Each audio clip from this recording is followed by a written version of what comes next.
Salute and thank you, NERDSoul. Oh yeah, Lay Ill Kid at OneYoungsta, holding it down, bringing that street geek and nerd soul. Like, comment, subscribe, hit the bell, man. Look, hey, come on, man. What are you Seriously, doing? it don't cost nothing. Hit the bell. Let's go. All right, we talk about Cobra Kai, y'all. Oh, that's right. Put y'all kids in karate. All right, karate, jujitsu. You know what I'm saying? Wrestling, kung fu. Put them in it. You know what I'm saying? Get them boxing golden gloves. All right, because these kids going to war. All right, out in them streets, they done went international beating people up. But before we get started, I got an awesome panel in front of you.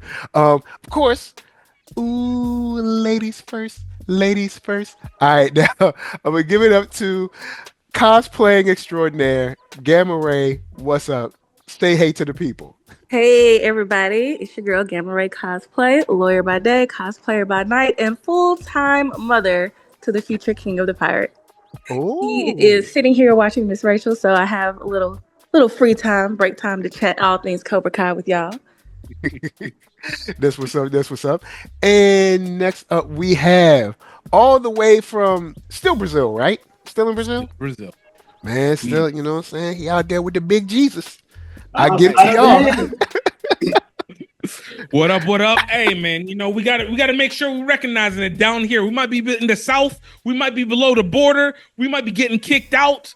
I don't really got anything else more on that. But yo, let's ready because at least get something where the world actually somewhat makes sense. Takes you back to a time where propane blows up like nothing and people get stabbed in random martial arts tournaments that nobody knows about, but everybody knows at the same time. It's crazy. It's like the pressure Cobra down tape, there. man. You Can know I what I'm ask saying? a real quick question, Gift? Yeah. What city are you in? You're in Rio or Bahia? No, I am further south. I'm in a city called, well, not even Curitiba, but I'm in a city called Pontal do Sul that's close to a city called Curitiba. It's about 8 hours drive from Rio, about 2 hours plane ride from Rio. And then Parabéns. let's go. Wow. We're Alright, never gonna see then- Gift again in life. Gift's never coming back. Oh man, never throw it to that's right. Coop Doggy Dog. Oh no, time out. All right. Nah. Retire that. Y'all like see now you trolling. I want All right. maybe I want How about nah. how How about just Coop? DeVille? How about just keep it there. Keep it All there. right, give it shouts out to Coop DeVille. Don't add That's right. no celebrities who Coop the all that- Trill. all that No, man, foolishness. it's Coop, shoop-a-doop, shoop-a-doop, shoop-a-doop-a-doop, Coop. Y'all, this Oh. month I ain't got time for this month. Look, what up, y'all? I'm Keith Cooper, one half of Blurdish. Yes, will also be on the Blurdish platform on several different That's right. That's places right. where you listen to your podcast at. Check us out. I host it with, of course, Mark Dub. We do a lot of stuff as we share, but sometimes we might do something eventually. We're going to go back to doing some other topics, but we just kind of jump in and do things, and we share this wonderful space because, it's okay. Sharing is caring, and that's fine. And when you got good friends to talk about wonderful shows, why not? That's what's up. That's what's up. And also to the Lambo Maserati of the crew. Ooh. I give you Mark Dub. He's in it right now. Yep. See you whipping that Maserati right now. What up, y'all? It's Mark Dub, part man, half amazing. Good God, the world is crazy. What's going on, y'all? Man, we chilling. We out here living. And last Mark. but not least, oh, go ahead. I'll say it's dark outside, but how is it so sunny where you like it looked like the sun is out Well, where he, you at. he, wherever he go, he be Say, shining. bro, He's I got pumping my own sunshine. shine, bro. He's pumping this sunshine left and right. I don't need your light to shine. I got my own. See? All right. He be shining. See, they always say they don't want to see him shine, but see, there he is, right there. You can't stop his shine or his hustle. They can't stop it. They try to stop my shine like blue blockers, but they can't do it. Last but not least, our resident sorcerer. That's right, Solar Gray, the cinematic sorcerer. Hello, everybody. This is Silver Gray, the Cinematic Sorcerer, coming at you from the Wizard's Tower. And this is, I gotta say, impressive. We got the whole of NERDSoul. We got the whole of Blurtish. We got a cosplayer with more followers than I can count up to and stay awake. Not stay awake. And we got the international perspective. Yeah. Man, you trying to get all big on us now, but that's okay, because along with him bringing you the Street Geek and Nerd Soul, I'm coming at you from the Wizard's Tower, talking about nerd culture from the perspective of everybody who's not a rich white guy. And I could say women, people of color, LGBTQ, the neurodivergent, the fiscally disenfranchised, because if you've ever been to a trailer park, you had to walk through the hood to get there. And of course, from the perspective of the people that want into the rooms but could never really get in because there was always one reason. Here we are. And thank you for inviting me back and indulging the hellish, absolutely Allegherian trials and tribulations of Los Angeles traffic as I made my way to the tower from Disney Studios. Hold up, Disney where? Disney Animation. Okay, so in the Valley. Yeah, Burbank, my brother, Burbank. There's no, you know what? There's no easy way to get to your house from there. Anywhere. There's no way to get to the Wizard's Tower from anywhere. Yeah, because it's like you gotta go. Nobody lives in South Central is because you can't leave. Yeah, anywhere, anywhere. It's gonna be hard getting there. Actually, and we might have someone coming through. We might have Ninja coming through, so we'll see. Oh, all right. So, I'll start off by saying this, and this alone. I don't think there are many shows, because this is in the upper echelon of TV show that pays off its viewers this well. Like there's an upper echelon of show. Now I know people are going to say, "Hey, this show isn't as good as the other show that pays off its viewers." I know that, but what I'm saying is, this show lets you know, we know you've been watching, we know you've seen all the movies, we got your back. All right, we got your back. We're gonna make sure we hold you down. I love Cobra Kai. I do. I would just set it off right there. I love Cobra Kai. We got Ninja in the house. Ninja, she doing her kunoichi thing right now. But we got Ninja in the house. But yo, look, I love this show because this show pays you off for watching all these years, for just following the Karate Kidness of it all. I'm so proud of this show. And when I first heard about this show, I was like, Cobra Kai, it's on YouTube? I don't watch that. Watch no YouTube show about no Cobra Kai. Then it came on Netflix and I had a chance to sit and watch it. I could not put this show down. And ever since, I've loved this show. And you know who you have to thank for that? How I Met Your Mother. Oh man, I mean, this show, we got redemption, we got forgiveness, we got closure on all story threads. Come on, man, like this. Bro, we had an old school 80s ship blowing up in the middle of the ocean. Just every beautiful. This show gives us everything. We had every cameo from anybody who's ever said the name Karate Kid in any meeting. Hillary, come on, girl. You hurt me, girl. Hillary. Yeah, you know that she is the one that let me. I'm like, they had everybody else. Hillary, you let me down, yo. They had the only dude. You could have did one day of shooting. Just one day. Okay. You brought in the only dude who actually knew karate from Karate Kid Part 1 that we forgot was alive.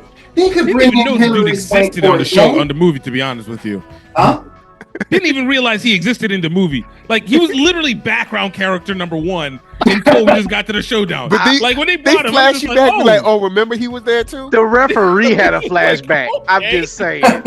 If I'm Hillary, I may not be coming to this show as an Oscar award Man, winner. yo, Just saying. look. All right, so There ain't no knock to Cobra Kai, but I'm just saying we don't need Hillary. All right, I mean, Allie took a day off the boys to just go to set and be like, "Hey, what's up, Ralph? All right, I guess yeah, like, come on the other on, show." man. Come on. So, all right, I'll open this up. Start. Of course, we're going to talk about our favorite parts. I'm gonna open it up to Ninja first. Ninja Sama cosplay. What's your favorite part of the second part of season 6? And she should. I don't know. She might be able to see us. She's touching things, so it might be about to come on. She hit the button. It's almost there. Nah, it still ain't there. Oh man. I must be punch drunk because I thought I'll throw it to Gift. Ninja will be on in a second. Or hold on. Ninja Sama, can y'all hear me? Yeah, we got you. yes, man. Hey, Ninja Sama turned into overtime for a minute. For some reason, they used it at 50,000 times, but couldn't find the unmute button this one time. Oh boy. The one time where it matters. But I am here. My favorite part overall, I think, is how y'all said it. Really, the aid in nostalgia, which is consistent throughout every season, but also the closure. Like, you cannot ask for more for the finalization of a show to give closure, and they tried their best to close as many open threads as they could. Mm-hmm. So I really appreciated it. I appreciated, the callbacks, and not just callbacks to the OG Karate Kid, but callbacks even recognizing themselves as a saga. The callback to season 1. These were babies when they started out. So I think they put a nice bow on it overall. I think it was a really nice bow. I think we got a lot of justification for things that we might have not thought was justified in the past. And I actually clapped at my screen when the Cobra Kai music came on and you had Sensei Lawrence and Miguel and Tori come out in the Cobra Kai keys, and then Dale song behind them. That was super cool. It was super cool, and I mean, it's a when payoff. Daniel and Chozen came through with the black on, yes. Yo, you saw his wife was like, what? And everything. Yes. Like, the name of the show is Cobra Kai. And I love that at the end of the day, Cobra Kai is the one that got the W. And the right Karate Kids, and I say kids for a reason. I was salty because I thought it wasn't going to be Miguel and Tori. The fact that it was Miguel and Tori, I thought it was just excellent. I thought it was chef's kiss, for sure. Man, just awesome. I'm just going to jump in real quick and say something. Yeah, go ahead. You said the right Karate Kids. Look, I like Sam, but I was so happy Sam. Like, yeah, Sam said I'm not going to fight. There's no point. And I'm like, this is like what you call it? It's a very Miyagi thing too. Very smart. That sometimes, hey, this fight is ridiculous. These people kind of want to break me into. I'm probably gonna lose anyway. I know she ain't thinking like that, but it's also not worth it. It's not worth it. Like, we don't need it like you need it, kind of like, thing. I need to start my other part of my life, and I'm going to go to Okinawa and all that. That's jokes on the side is just a sign of growth. But it's set. But like you, like, because I was also like saying, I need Miguel, like. And I didn't think about Tori so much, but I was like, you know what, Tori could use that. But I was like, Miguel, this is Miguel, man. This is his story. He's the Karate Kid. And this is him and Johnny. It started out with him and Johnny, and it ended with him and Johnny. Beautiful. God, it's so beautiful. Like the forgiveness, the part with Kreese finally being like, because we got little sprinkles of it, but I was just like, hold up, are they trying to? And then I was like, nah, they're not redeeming him. Then in this one, I was like, you know what? When he was faced with like, all right, you know what? This is too far. And you know what? I was wrong. And for him to say, hey, I know what I did back then was wrong. I could have went to my grave with it being wrong, but no, I'm coming to you letting you know that I was wrong and I'm asking for your forgiveness because I should have never done this to you. Like, I was like, yo, hold up. This is like Yep. drama tier forgiveness right here. Priest had so many death flags. It was more than the death flags that was when he was in the Vietnam flashback. Like it got to the point where I was like, okay, I see where this is going. Yes, he's slowly but surely redeeming himself. But like we saw with him in St. Lawrence, like it's like no, it's not a forgiveness thing. It's like I'm acknowledging that you were, getting some type of you have your apologies and you're paying your penance, but that's not going to be enough. And it's like he kept saying like I'm gonna have to move on. I'm gonna hit that old dusty trail. I gotta go on. Like he said, I'm be honest, I was like, this dude's gonna die. I was like, this dude's gonna die. Yo, no, true story. But you know what? It was the way that we thought he was looking like he was gonna die. I thought he was gonna do a natural seppuku, like slash his belly and like cut himself and then just go out into the darkness. I didn't think he was gonna do it and like take everybody out. Because I think we need to underestimate, which was probably my favorite part in this whole thing, was the fact that not only did like Kreese go in and finish off the Terry Silver storyline, that thank God, because that dude was obsessively getting out of control. Like, yeah, it was like cartoonish. He was about to go and kidnap the LaRusso. Lawrence's kids. Like, yeah. Like, bruh. He was like, going, man. You know, Gus. I mean, you already locked Danny. You already locked Danny boy up in a dog cage. So what else can you do? I love what he say, Danny boy. He says it so disrespectfully. He said he looks down on him so much, like Danny boy. Right. Daddy boy. But that was a seppuku that I believed in.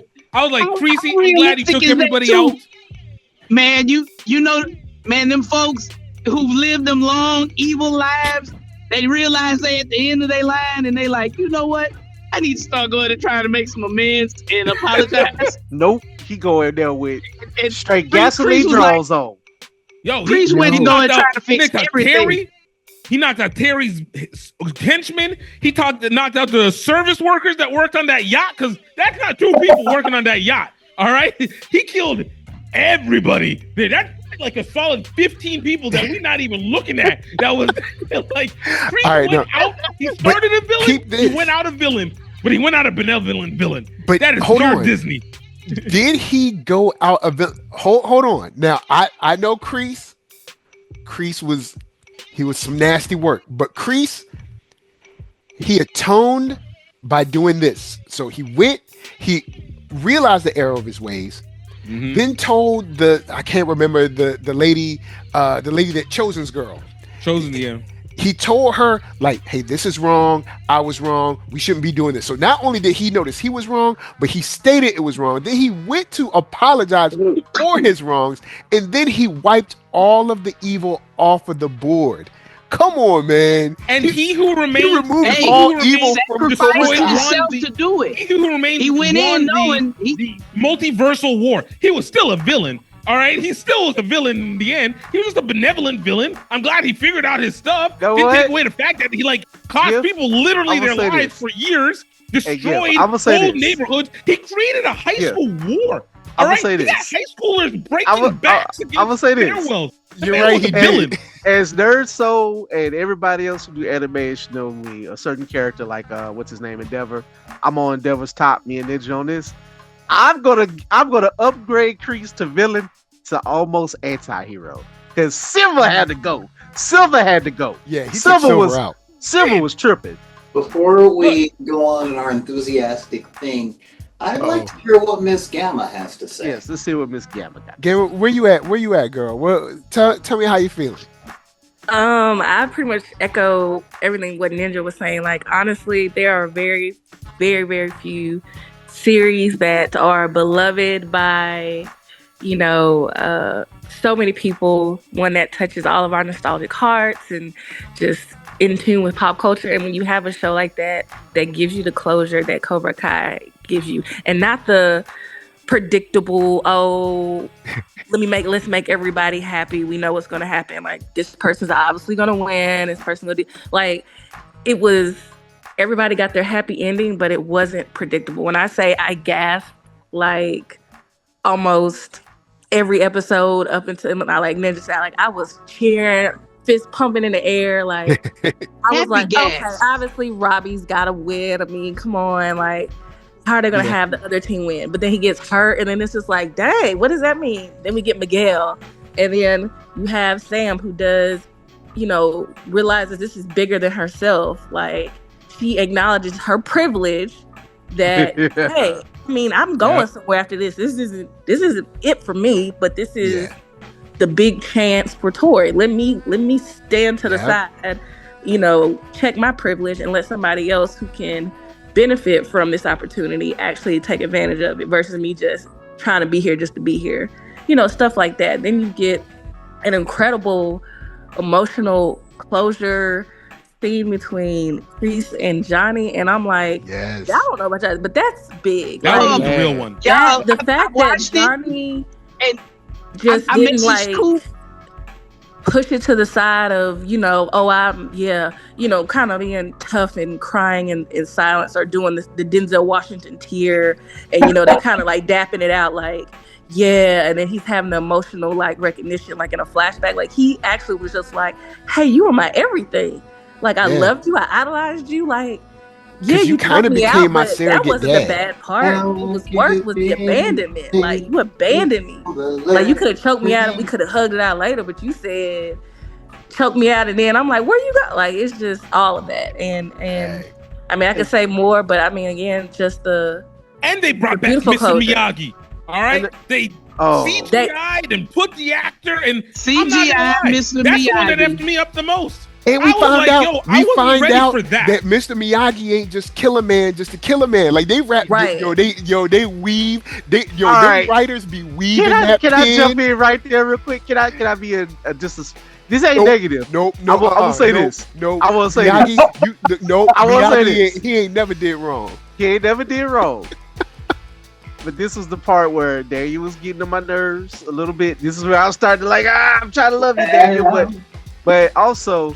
Just let that look. If he kills somebody back there in the wartime, just let it be. Kill somebody. You know what I'm saying? Kill one man, you kill 10. It's all the same. That man had a lot going on, and he was in this secret society kung fu karate tournament. So people do get killed, like they said. I didn't need that part, but it was cool. It was cool. It was nice.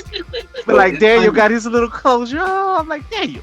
Yeah. What you old for this? Well, man? I mean, I got my closure too because I was like, "Oh man, it's cool. He killed a dude back in the day."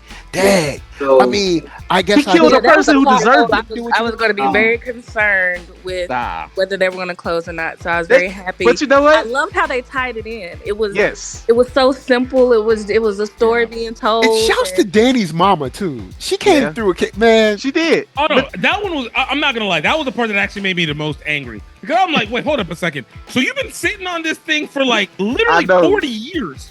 All right, just for your random granddaughter that you don't know what's gonna happen to jump up. I looked at my wife. I was like, all right, I know they had to do it, but I didn't care that it was done. But it is cool that they knew how to wrap it up. I appreciate the work. It was beautiful, if man. I can say something on this. Uh-oh. He's gonna hurt us. No. I want you guys to know that I am 82% on the same page. Okay. The 8% that it's off is, I guess, I ingest way too much media because I was able to predict almost every story beat. Now, I want to preface that. Get away from your keyboards. All right. Just because I can predict it does not mean that it was bad. Okay. Right. I saw what was coming, and I was like, fine. Now y'all mentioned a whole bunch of stuff about all this stuff, and I'm like, okay, all right, hang on. Let me just take my little mental note. So, number one, I'm gonna start this out by saying that in the 1980s, there were very few movies, okay? Very few duologies that people can consider almost perfect, okay? And even fewer trilogies, And I say that by specifying that we're talking started in the 80s, ended in the 80s. Not started in the 70s and ended in the 80s, not started in the 80s and ended in the 90s, okay? Got you. All right.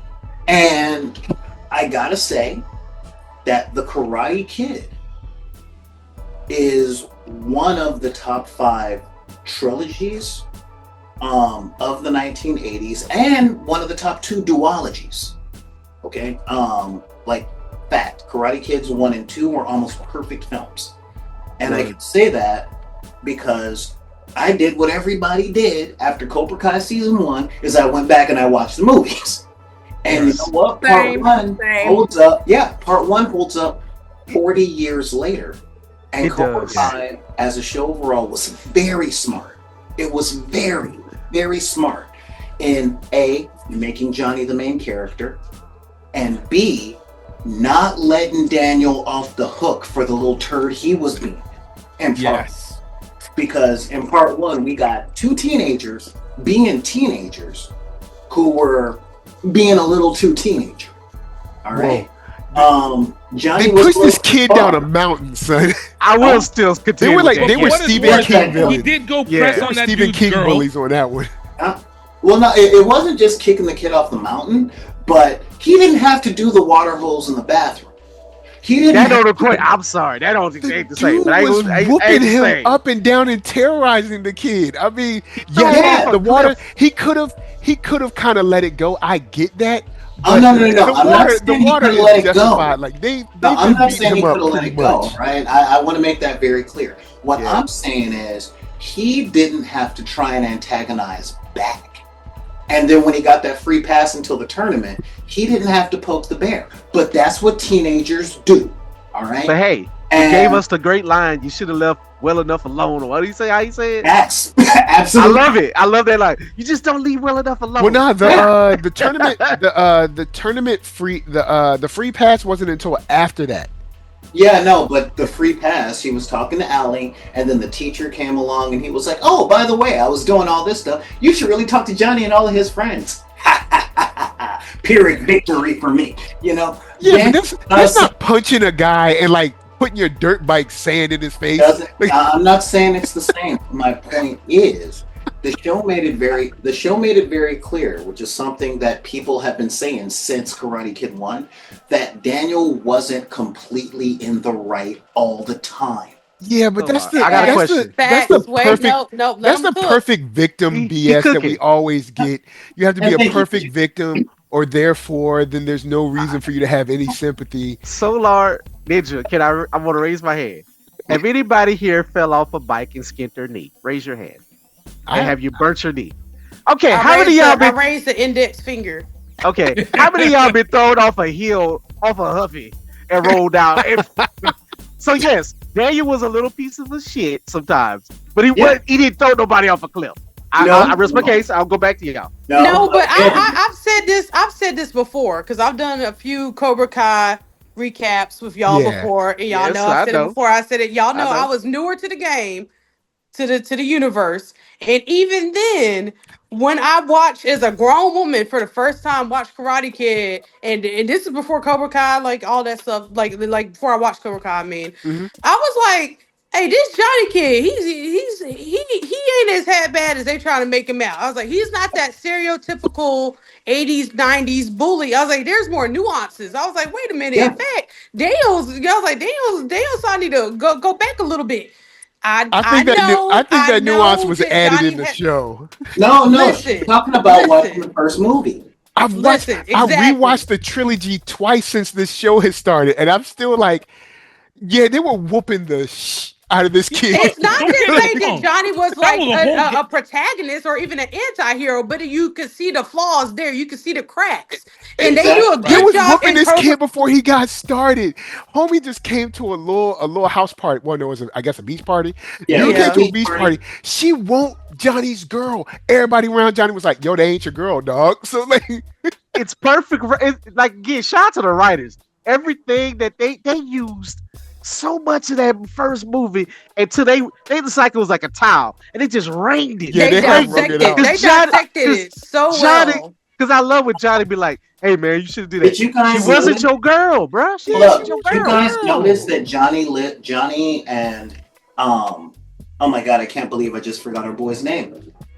Zola. Johnny, Danny, what? Miguel. Oh, Miguel. Johnny and Miguel live in the same apartment complex that Daniel and his mom lived in part one. Perfect. Right. Perfection. Perfection. I mean, they also filmed the just majority of LA shows there, but it is still Yeah. a nice note. I think it's also where Issa Rae was in Insecure, but Oh yeah, I think it was. It is. I think it is the Easter egg. Yeah, but it is the a other nice side note of it. because they didn't have to do it there. It is a nice note. And Yeah. the point that I was trying to get to though, is I said 82% there. Okay, like I said, I was able to predict pretty much every story beat because I'm like, oh, look at the tournament. Oh, look at this. Oh, look at that. I wonder how they're gonna make this out because Johnny's got to win because this show isn't called Miyagi-Do. So there was no doubt in my mind that it was going to be Johnny against yet another sensei who knows martial arts better than the actors who were playing the main characters. However, we got to call a spade, y'all. All right. Little Mr. Iron Dragon Dojo Sensei. Okay, Cole from Mortal Kombat. Louis Wolf Tan. Sensei. Mortal Wolf Kombat. Hey, no. Sensei. That Wolf is Sensei. Bruce We don't Lee acknowledge from Cole. Warrior, son. That is Bruce Lee from Warrior. What are we talking about? Is it? Yeah. That's not. Is that What are we talking about? I am talking about writing and actor characters based direction. off of Bruce all right? Lee. That is what I'm talking about.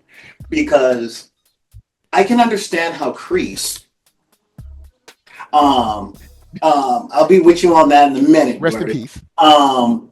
I can see how Kreese was made to be just villain. Like this is bad guy for sake of being bad guy in part one, because part one, from a storytelling standpoint, was told through the lens of a 14-year-old boy. The 14-year-old boy that was afraid of his star student, and then in the first scene in part two, through the eyes of the 14-year-old boy that looked up to him like a hero and saw his hero fall into a chokehold. So, so Kreese just being bad, was understandable. But little Mr. Liu Kang, little Mr.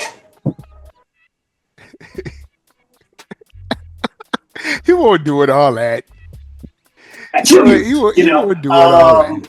I think the director went a little, I can't say a little over the top because this is Cobra Kai. Silver and Barnes over the top in part three. I'm gonna push back a little Silver bit on and Barnes in part three, standing over a beaten Daniel in a dojo and cackling. Look, the Karate Kid, as perfect as it is, and like I said, it is in the top 5 trilogies of the 1980s. In my opinion, beaten out by Back to the Future, but it's still on that same thing. Weren't they high on coke when they started to beat him up in part 3? The actors maybe, but it was the 80s. Yeah, they were. Yeah, I think Mike Barnes was high or something like that. Were they drinking or something? Maybe not. That part I don't remember. But go back. I think even in the movie, I think I heard that they were bumping. But I think in the movie, I mean, it was the 80s. Quite honestly, it wouldn't be shocking because the Terry character was Johnny looked like in the movie, like the 80s was a fun time for him. I'm talking about in part 3. When Kreese came back in part 3, and then they start drinking or something, they was like, "Aha, Daddy, we lied to you. We're gonna beat your ass now with Mike Barnes or whatever his name is. Yeah, we didn't even want you in Cobra Kai. We used you." And then they start beating him, and they was like, Kreese was out of his mind during that scene. Now maybe in real I life, might have to watch it again because it might belong in the C closet. But the main point that I'm trying to make, especially to those of you guys, now that NERDSoul's got a lot of subscribers and all that, congratulations, my boy. Is that two last points and then I'll back off. One, the Karate Kid as a franchise, not just the show in '87, has always been a cartoon. Okay, it's always been a cartoon. Okay. Mr. Facts. Miyagi Facts. playing I've called it this. an anime several times. It is an anime. It is an anime. Yeah. It's a sports anime, a drama It is anime. very much a shonen anime. So Yeah. much a shonen anime. Absolutely. Yes. Yeah, which is most of Absolutely. the '80s stuff. You know, except for Mr. Miyagi is kind of the opposite of Master Roshi, but let's be real, all right? It's always been a cartoon. And with the last half of the final season, I felt like Saturday morning. Okay, Yeah. all I needed was my bowl of cereal and just going, oh, look, Tori's going to beat up the Instagram girl. Oh, wow, that guy has like one of the worst ambiguously English or ambiguously European accents I've ever seen. I wonder if that's Dolph Lundgren's kid. That was so me. Now, Blurtish, I told you I'd get back to you. I'm right there with you, saying that Kreese lived as a villain and died an anti-hero. All right. That is I'll redemption. upgrade him. Yeah, I will say that he died an anti-hero because he did make amends and he did set everything right. Mm-hmm. However, Uh-oh. his methodology was that of a villain. Okay, so very much like Batman is not an anti-hero, Batman is a hero. The Punisher, anti-hero. Wolverine, anti-hero. Deadpool, anti-hero. And Kreese, I gotta Hey, bro. now. I will say this. I will say this because I didn't realize that my laugh was so close to Morris Day until Kreese reached that cigar and he threw it, and Terry Silver said, "No!" and Kreese said his line, and I started doing the bird. I'm just here. That was my laugh. Oh, no. Straight up Morris Day. Sometimes you gotta out thug a thug. And man. his thugging was harder than Terry's. Terry, look, he So that's where I'm at. That's where I'm sitting on this part of the subject. Oh shit! I he just want to say my removed piece. all evil from Cobra Kai Huh? in one stroke. Like Yeah. Kreese is that dude. He threw that cigar. No. Wait, look, man, it's gas, man. It's mad flammable. Solar, to your point, like Yeah. I heard somebody describe it. What you just said about being Saturday morning, it is not only it's Saturday morning. It's CBS Saturday night. It's Saved by the Bell. It's an anime. It's so the much Karate every Kid. day. It's also, the Karate it's Kid also cartoon. mid-90s. It's also mid-90s WWE. Yes. Facts. I was gonna bring that up because with the whole Take by Sci-Fi thing, they were like, I'm like, wait, I'm watching WWE or Ninja Warrior. I thought this was just a karate. Ninja Warrior too. Yo, but straight up though, Yeah. I kind of like those challenges. Like I would I watch do. that. Here, I would That watch that in was real life. cool. Can That I was say? Can I actually say pretty- two quick things? Can I say two Sure, quick sure. things? Yeah, Facts word. all the way around. First of all, but one thing, while it is very predictable and very Saturday morning, like the idea of it all, the payoff and the satisfaction of it is still what makes it entertaining. It's like it's obvious that by the time we know what the deal is and what's happening, we kind of predict it. It's still good to see. You still Yep. get satisfied. Like I going am in not that Johnny's going to get the disagreeing W, with but you still feel good about it, right? Like You're still Steve, like, yes. We never It's like actually watching your let- home team win a blowout, like in football or basketball. So it's like you know Look, they're like gonna it's win. gonna From happen. 11 years How you style, on, Mr. whenever Style, we how they saw do it it. be continued on the Spectacular Spider-Man or the 90s Spider-Man show, or even on the original X-Men back in 87, we knew it was going to be all right. Right. We all knew. Like I'll say for me, I'll be honest. When they showed up, like I thought it would have been nice, but I didn't know we would see Daniel in the Cobra Kai gear.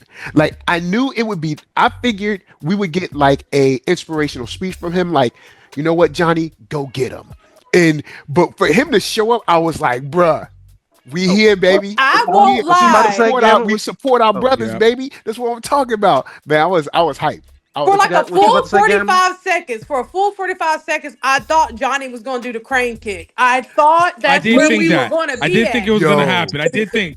I did. But then he switched the leg because he had to do it Johnny style, and I'm completely fine with that. But it's stuff like that, like Man. but then you kind of don't. You just a They little. subverted us real quick, They and were false I'm flagging cool us with that. So They were false I just want to flagging say for what made like I was saying, like we know what the obvious was going, like Johnny was going to win, we had to have Cobra Kai. Like what made it for me like that much better was them closing a plot hole that I didn't even realize was a plot hole from the first movie until they talked about it and acknowledged it. And it was when Johnny talked about how he lost to Daniel. Like it wasn't.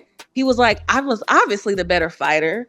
The guy only been practicing karate for a couple of weeks. I mean, I've been a champion, but I lost because I, got in my head. I was hot tempered, and I struck first, and he caught me slipping, and like that's how it was. It was just all the stars in the line. That's why I lost. And I was like, oh, any fighter will say any man can be beaten.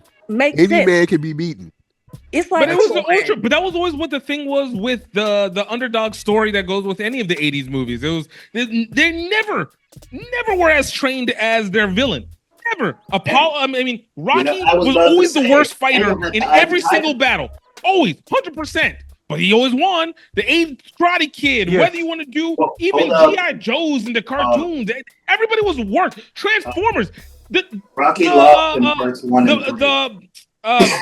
They call them. They're worse fighters than the Decepticons. They are horrible versus the Decepticons. Like Megatron is a better fighter and a leader than Optimus Prime. Have you ever watched Naruto Uzumaki before?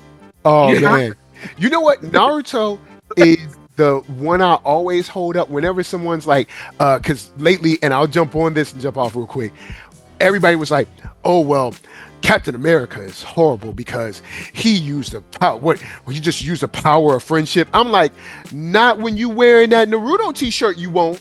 No, you won't. Not Mr. Power of Friendship himself. Not Mr. Hey man, I know you killed everybody. Why don't you just stop? You know what? I'll stop.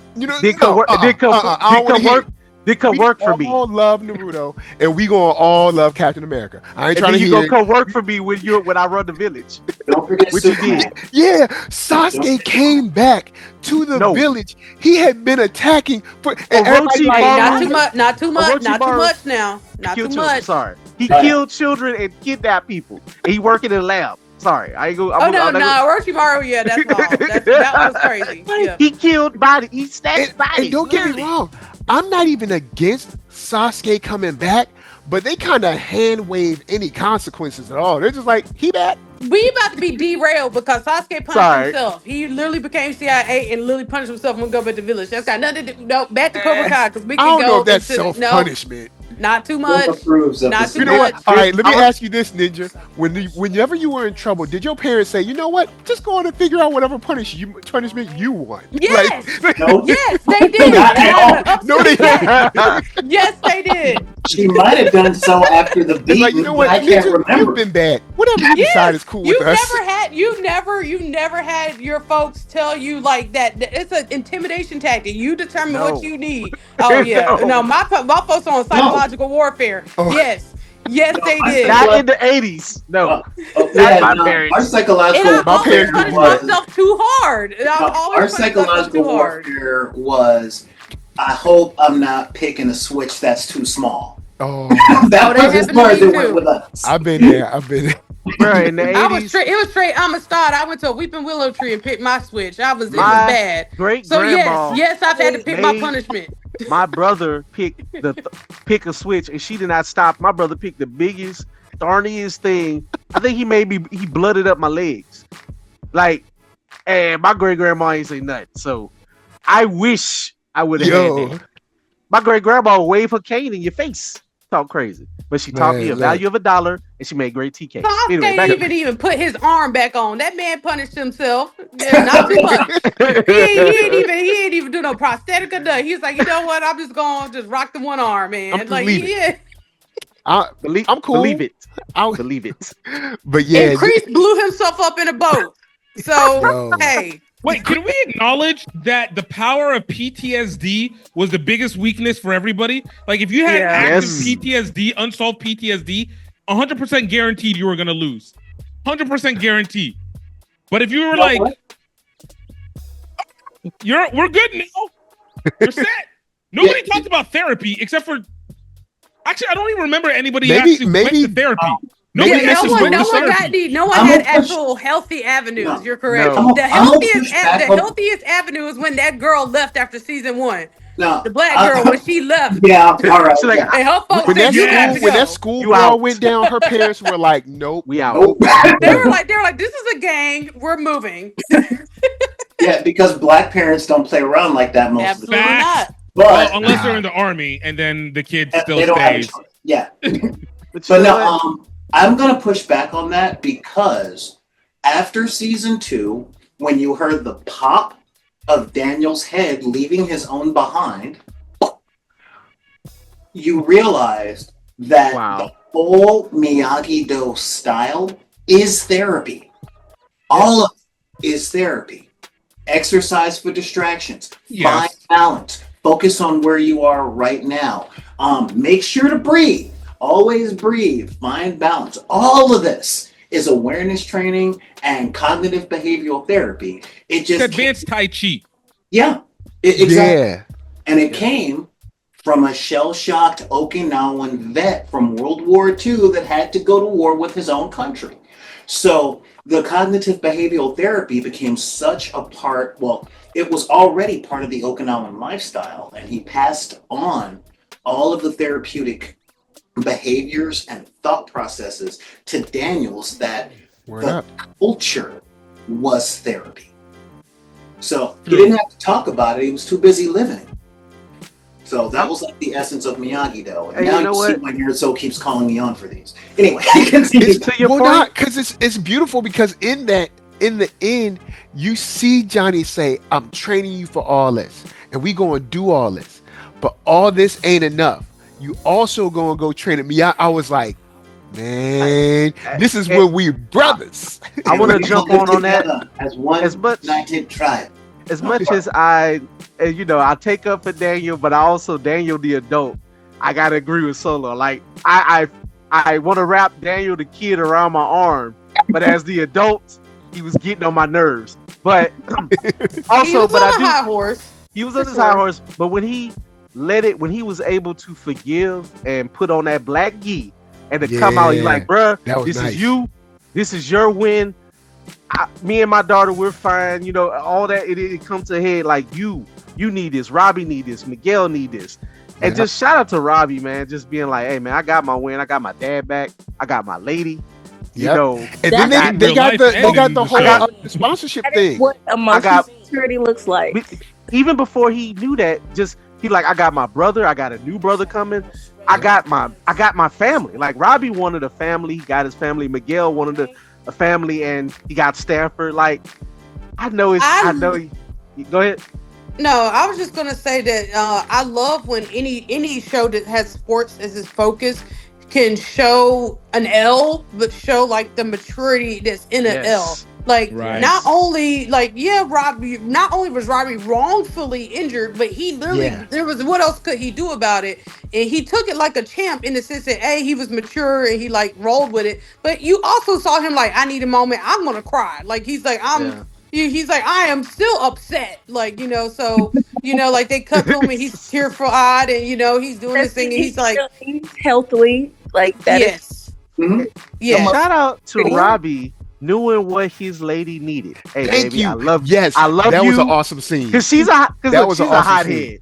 And that's what I've been wanting. So I wanted to address this really quickly. Really quickly, last recap we did, and y'all know I was kind of pushing for Tori because I was like, y'all, I don't like how they handled Tori. Tori needed to have her outlets, and people in comments, so they're like, nah, man, you were wrong. She's gonna hurt someone, blah blah blah. But that goes like, yes, Miyagi-Do is therapy, and that's why they need it. But she in that moment, she needed like a rage room. She needed to let it out. That's her fuel is her rage, and her man being like, nah. F that. Get it. You know what you need. Get it. I was like, finally.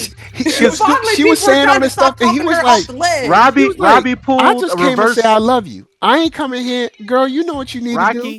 He pulled a reverse Rocky Adrian. And he's like, the only way you can win is to get a knockout. I love you, baby. Go get that. Yeah, down. that was Knock it. the He was, tooth out. man, when he was like going on and on. He was like, I just come to say I love you. That's it. I was like, Robbie. I was like, there you go. Look, I was like, if I and they dropped the one-liner and no effing mercy. Yep, and no effing mercy. You know when that Naruto and the anime music come on? Oh. Look, she got faster, got stronger. At that scene, I only had pictures in my head of Tommy Shire going, I want you to do something for me. When? And I'm like, oh, here it comes. Here. And then had to throw some quarters at my TV because we got a visit from the Tooth Fairy. Because that wasn't just a knockout. Yo. Oh no, she kicked like 3 teeth out of her head. Influencer ending match. I just want it for the ladies, Gamma. Just Gamma. How you feel about that tooth being knocked out? Because this lady here was disrespecting her man, being out the way, out the crazy. I just want to get the ladies' opinion strongly on this, because Oh, I mean, to me, she got off easy. Like, damn, that was reckless. I mean, you just can't do that. One, she was talking reckless, then she tried to publicly humiliate her, and then she tried to like flex and speak the disrespect. Like when it came to her man, like come on now, like there's only so many times you let somebody absolutely. And now it's not just about you just talking lies. Like you literally trying to play me in my face like I'm a chump and play my character. Like no, and make money on top of me. We have to remember she took advantage of Robbie. She got Robbie sloshed and it had lack of pseudo consent when all that went down. Yeah, she was pretty predatorial too. Like what? I'll leave that alone. That's for another show. I'll leave that. But you know what? That's for our meeting Tuesday night down. Not too much. For all the social push. No. Control yourself, Mike. That show. Tuesday night down by the docks. I'm gonna let it go. Right? Tuesday night. Let that go. Yeah, Tuesday night. We'll bring Coco. Real quick, I wanted to circle back around when y'all were talking about Daniel. He put on the black gi. I was hyped for that too. I thought that was very big of him to actually wear the gi for Cobra Kai. And somebody's going to talk to the gi for Cobra Kai. Because that's big. He had emotional struggles with that for years. Yeah, just that logo alone. Once you get past the PTSD, then you can win. He finally got past his ultimate PTSD. But not only that, I also appreciate that he didn't just show up as a sensei for Johnny in a sense of let me do my Mr. Miyagi. Like it's not all about winning. He was like, you know what, this I need to show up as a sensei that Johnny needs, not the sensei that I'm used to. He was like, hey man, like I need you to like buckle up, like get out there, kick some A, and stop acting like you know. That speech he did sounding like Johnny was excellently acted. I'm like Ralph, and you knew it was coming. Saying the P word like that, and it threw me for a loop. Like I didn't compute it. I was not ready for it. I was ready for it, but I couldn't win it. I knew it was coming, and I loved Chozen was like, "You need Chozen was clutch, man. How clutch has Chozen been the whole season?" Yeah, Chozen said, "Get out there, get to your boy, man." So get to your boy. All right, so really unlikely friendship that I did not see happening. I'll give you that. Now, the specific one I'm talking about is Chozen and Moon's mom. Because when they had that double date. Oh, you mean Jesse? Yeah. Oh man. Oh yeah. Oh my God. I was so happy. Like, look, I'm not gonna lie. I was glad that didn't work out the way that they tried to. I was like, I hate her already. Like, I was itching listening to her talk after a little bit. Man, I was you don't like the crystals? That was more catering to the nostalgia, pop culture from Saved by the Bell. When she showed up, we already knew there were crystals in her house. We already knew. Wait, that was Jesse. I didn't even know that was Jesse. That was Jesse. Poor Jessie Stanos has been trying to work her way out of striptease since that movie came out. Hey, never been able to recover from that. Hey, bro, Jesse's still looking okay, bro. For age. No, when I saw that scene, and I was sitting up going, all right, let's see where they take this, because they already made it very clear that Miyagi-Do and Cobra Kai origins were already gonna merge. All right, we already saw that with lady who should not be wearing that ponytail for aesthetic reasons. But when he was talking to her, and she was like, "Oh yes, Mercury's in retrograde. Oh yeah, we have a saying for that in Japanese. It's complete bullets." Because I'm trying to be PC, I heard a baby. So yeah, so we heard that it's complete BS. Oh, man. That too is BS. And she was coming with all those, like, what is next? You going to tell me Okinawa's chief exports? Like, come on, bro. Like, like, man, I was just like, I don't want a book report on my, like. First of all, I used to thug on that island, baby, back in the day. I was a thug with the slip gold chain. I had the silk shirt. I had the silk shirt with the chest I used to beat people up and take their money, literally, as an extortion. All the time. Oh God. Well, I know. Thank you for telling me what my name means in my culture and my language.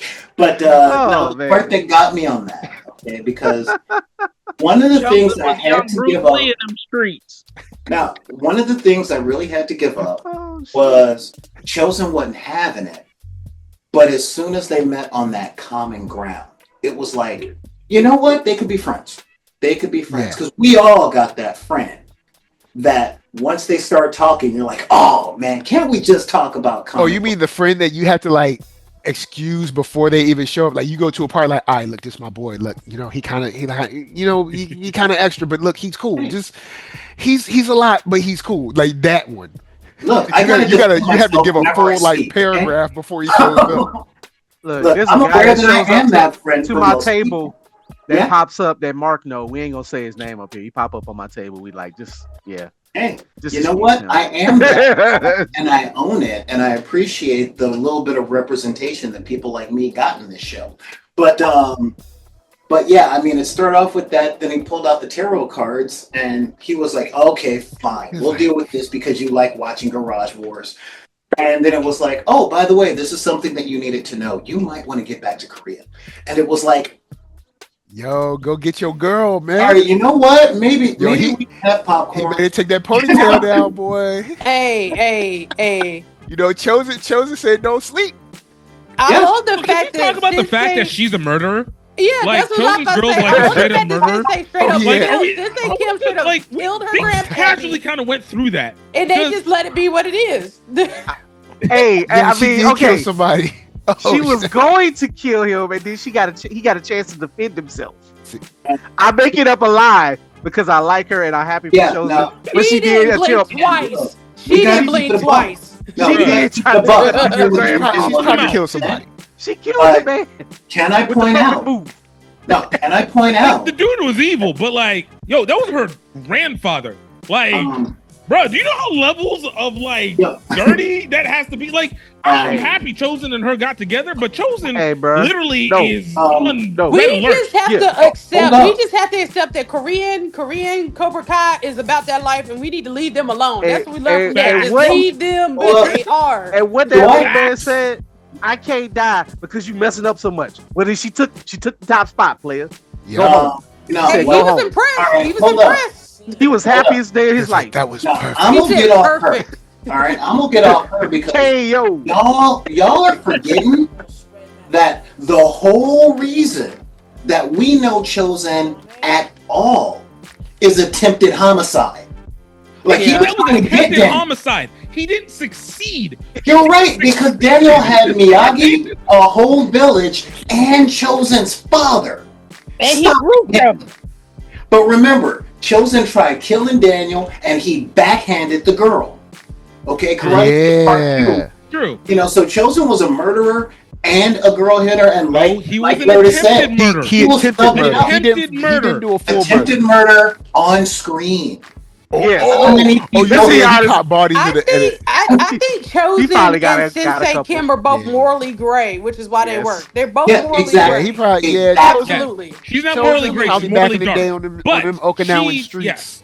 Look, man, they already done knocked the ponytail out. I'm sorry, but I'm gonna be trash here. Just let them be together. Look, they already had their moment. It is what it is. I'm happy. I'm glad he got. You know what I'm saying? He got somebody that got him. You know what I'm saying? You know what? She was ready for him. Real bad for their star student. Too bad. She might be a little old to have. Make them better. But can you imagine the child that comes up with those two? He's gonna be a world. Well, thankfully, she should already be menopausal by that point. So I'm I don't think there was anything like really the to worry about. Star student. You know, the next child star student that comes into Cobra Kai. Johnny had a kid, and I feel like she's in the same age range. No, he isn't that age range. You know what? His wife is not. Because she's not that much younger. She's not that young. All right, let's put next time. She looks great, but she's not that young. Gift, drop it. Let's move on. 40 something. No, actually, I'm gonna stay on that point real quick. No. About the baby and the pregnancy. I mean, it's 2025. We still just gonna put beach balls under somebody's shirt? Yes, that was the fakest pregnancy ever. Yeah. And then the fact that the baby bump immediately went away after she had the baby. Yo, she been in the gym. She been in the gym. That snap back. It's that snap back. She didn't even know that works. They put her under. She was like, I got that blood. It is not how it works, and that's also not the right term for that. That is not what snap back is. She was like, you know, on the treadmill and stuff. They like, we got more important things to do than to worry about that baby. Yeah, and if I may, do you realize that Chris Hemsworth's fat suit prosthetic for Avengers Endgame cost more than this season? Yes. My God, yes. Easily. I can believe it. Yeah, that was a good prosthetic. That was a good prosthetic. That's like saying the one from Penguin cost more than probably the whole show itself. I mean, all the total franchise. Exactly my point. This is Cobra Kai. All right. Okay. Of somebody from special effects. All right. They didn't have the money to make a good baby bump. And remember, that baby gut was a little, but that baby bump was floating. This is Cobra Kai. They were not going to have an entire episode of postpartum depression, hot flashes, and Johnny's new wife, Miguel's mom, talking about the displacement of her pelvic floor. She's not. There's a certain level of realism we have to hand wave for the. I'm fine with that. I mean, this is a world where karate is bigger than football in California. I know that doesn't make any sense whatsoever. Yes, exactly. We've been going long, so I'll touch this other thing that it was a pet peeve. I noticed it because I've loved this show. I've watched this show for a while, so I will say I noticed it. We all noticed it a little bit. The fight seems slower in this last half of the show. Yes. Yeah. They seem slow. Way more. Agreed. And it might be because I watch a ton of like fight movies and action movies and stuff, but it seems slower. Yeah. Absolutely. No, it definitely was. It was almost like we saw them acting out the choreography in their heads. They're just like one, two, no, we didn't and three, see them. And like it was a little like that when the camera would pan away. Like now when they would do it's like close ups and intentionally do the slow, like it was pretty cool. But when it was kind of like you kind of saw it at a distance, I was it's just like y'all are moving slow. I like seeing them counting in their head. Ralph Macchio is in his 60s. That Texas Walker Ranger. I mean, even the kids kind of look slow. Young fighters were like that. You know what they were way slower.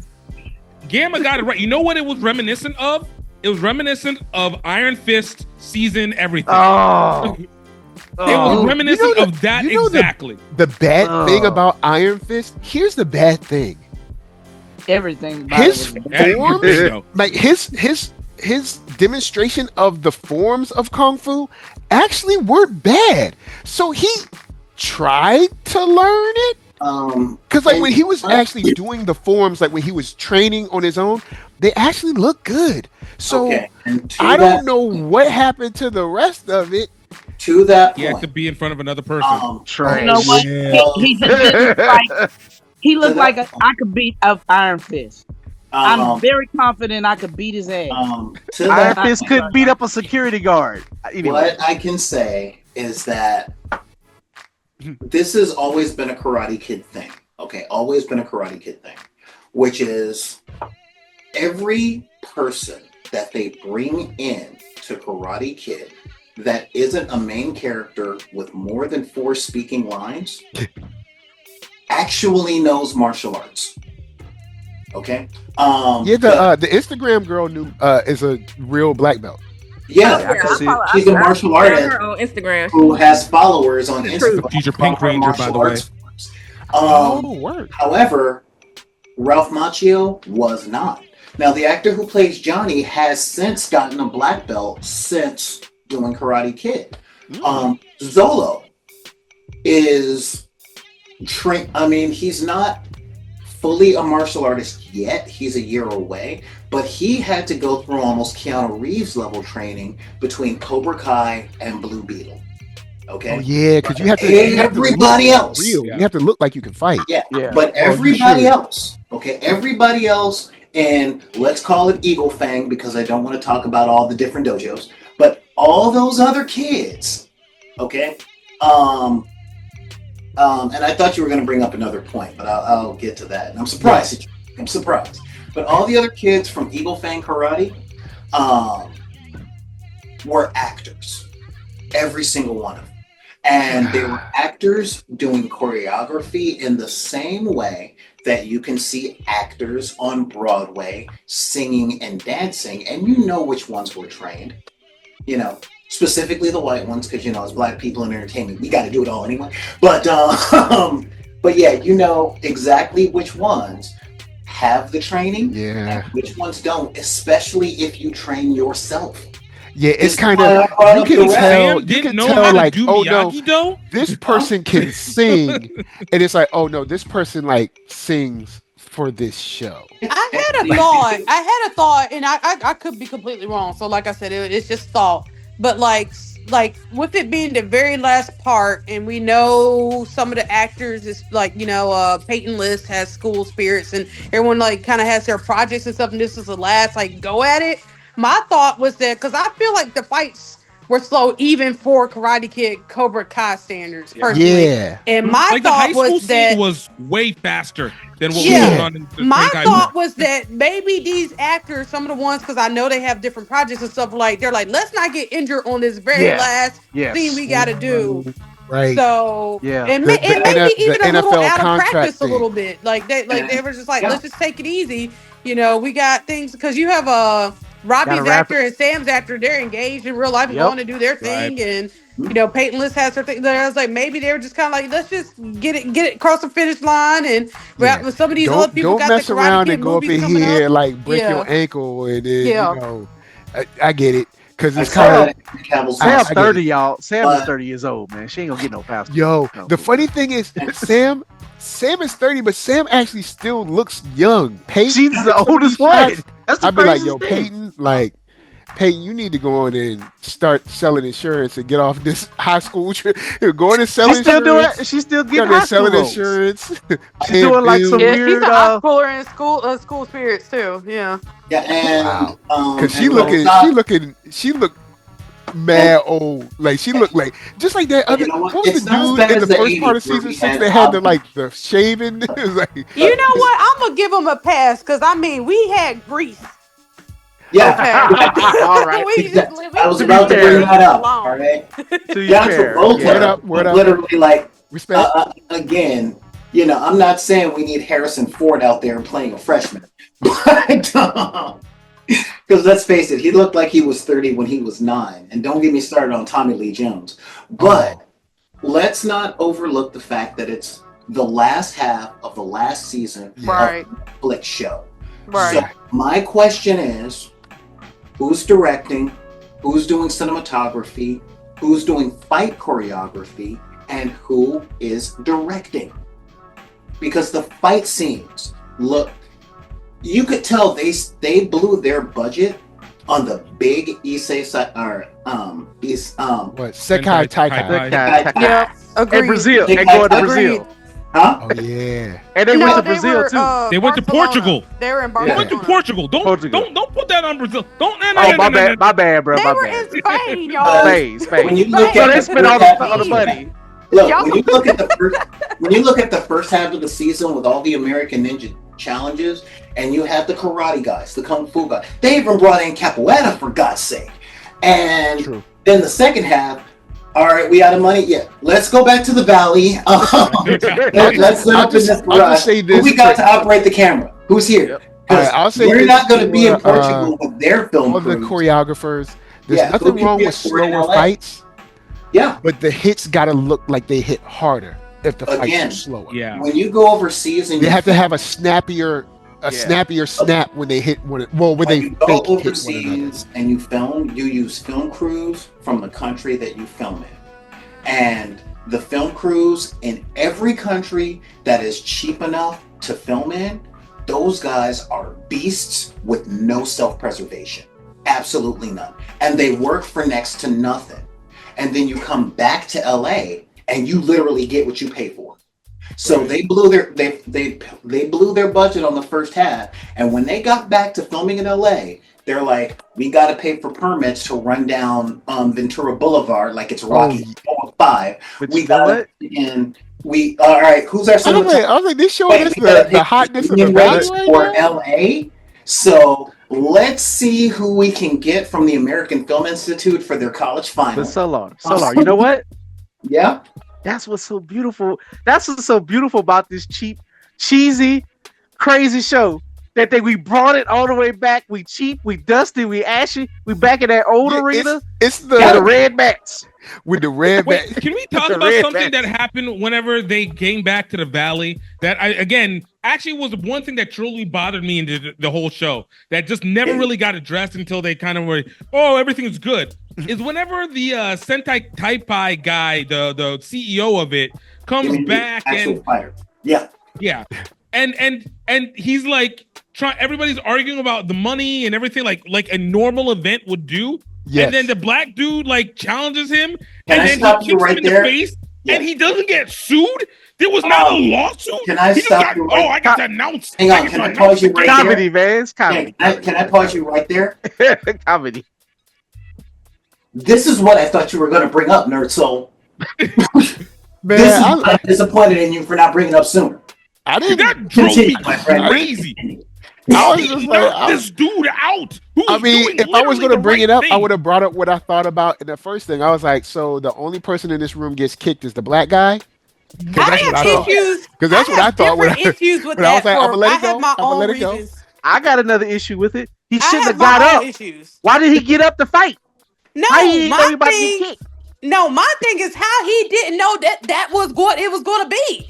He was like, wait, we kick people to get stuff around here? Yes. You know what? No offense to the LA guys. Don't get out your seat. No offense to the LA guys, but that dude was like, no, I'm going to be able to sue you and take you for everything you're worth if you kick me in my face. He didn't think the guy was going to kick him in his face because he forgot he was European. And he's like, I don't have to worry about anything in his face. I feel like when the moment he said, let's throw this old school, Mike got to know what was up. He should have known what was good. Yes. No, he should already know. He was like, you about to when they say let's go old school. And then see he's standing up still talking. Why you stand up? Yeah. See, here comes the room.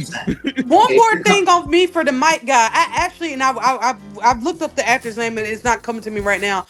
I looked him up seasons ago because I was like, this guy really likes his role. So I'm actually glad he had a little bit of an arc. He really likes his role. Yeah. He was really energetic about it. And I was kind of sad we didn't get to at least hear him say the names and announce this because the European guy, he's okay. He's fine. The actor did fine for his role. But that guy, he's not accredited on IMDb for a lot.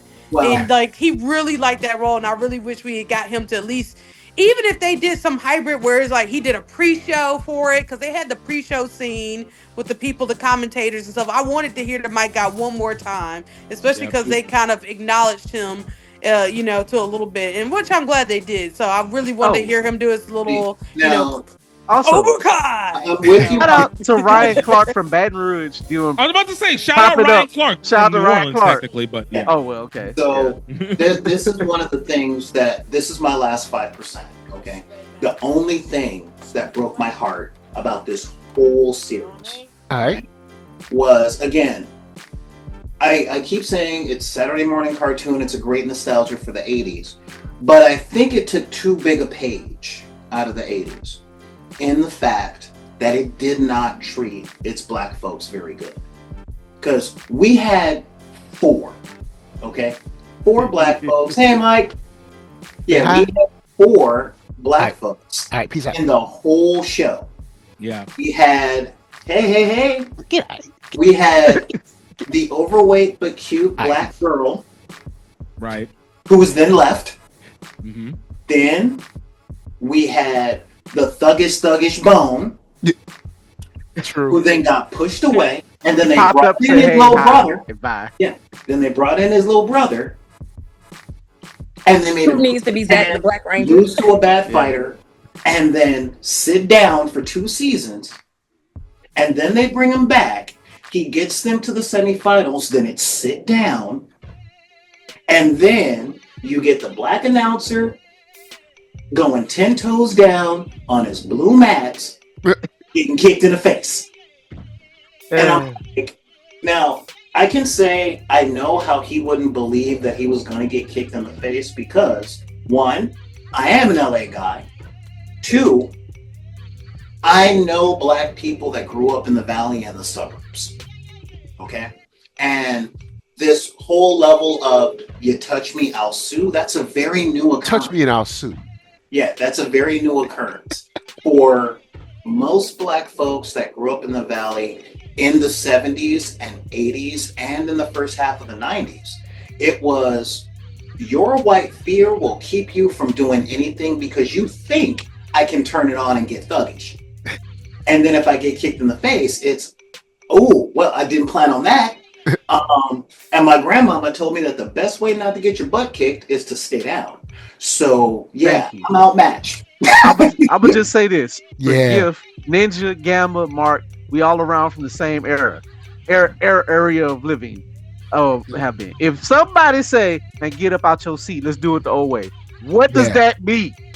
Honestly, you didn't even have to go to the old way. You just said get up out your seat. That's all the warning you need right there. That's about to go down. I'm about to say when a man tells another man to they get might up, have that blick. I don't know what they got. Yeah, it works different in the valley.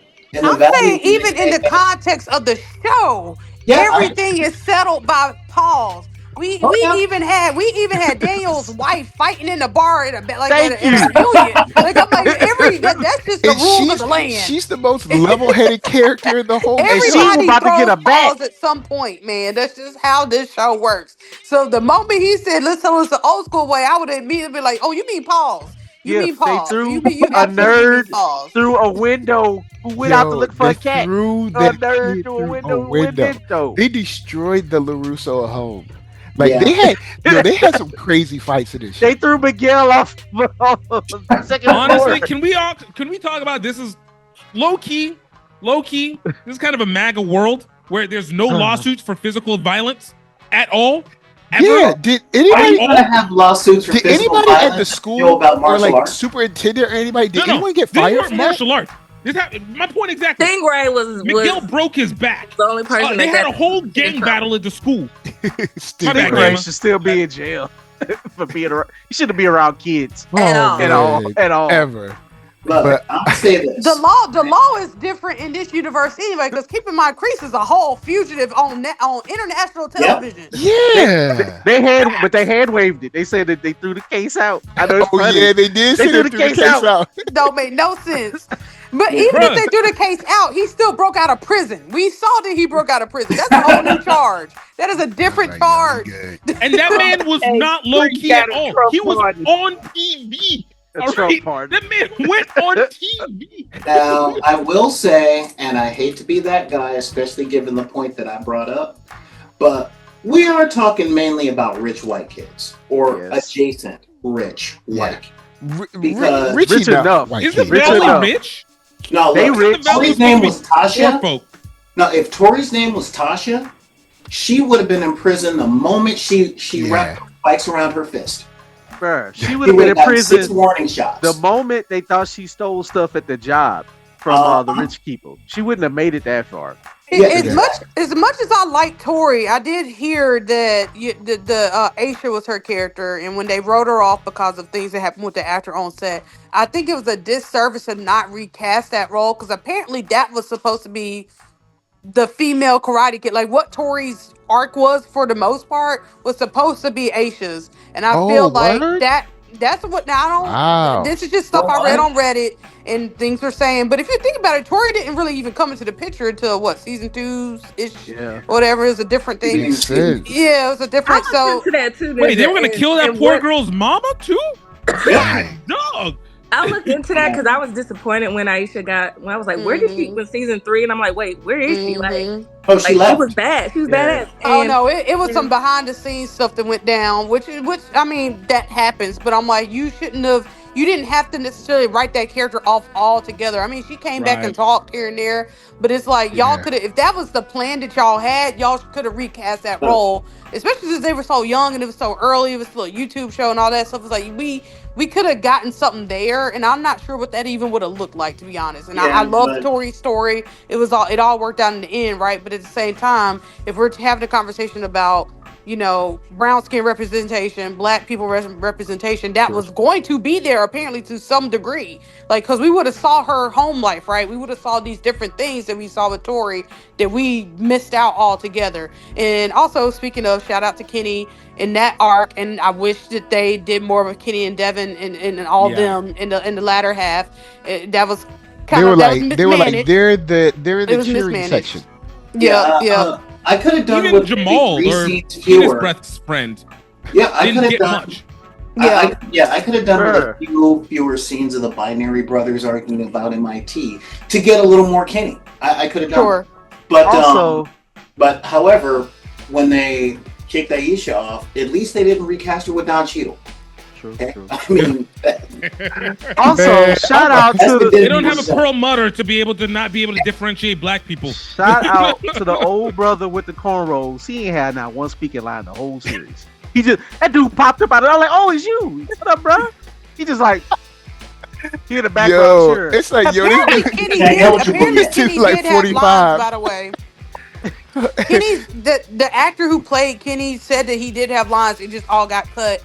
But the main line that got cut that they should have kept is when Robbie needed that pep talk. It was like Daniel, Johnny, Kenny apparently does something in that pep talk too, and it's like y'all should have kept that because that was Robbie's protege in a sense. That was Kenny and Robbie was a big plot line, and it was really like apparently just one little line to try to help motivate him.